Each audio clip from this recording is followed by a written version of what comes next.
சொற்கும் பொருட்கும் உயிராம் மெய்ஞானத்தின் தோற்றம் என்ன நிற்கின்ற நின்னை நினைப்பவர் யார்? சொற்கும் பொருட்கும் உயிராம் மெய்ஞானத்தின் தோற்றம் என்ன நிற்கின்ற நின்னை நினைப்பவர் யார்?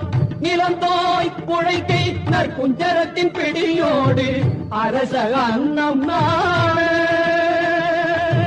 நடை கற்கும் பதா முயற்றாளே.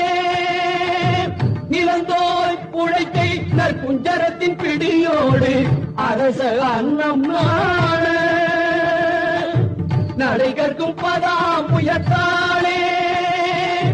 சகல கலாவல்லியே சகல கலாவல்லியே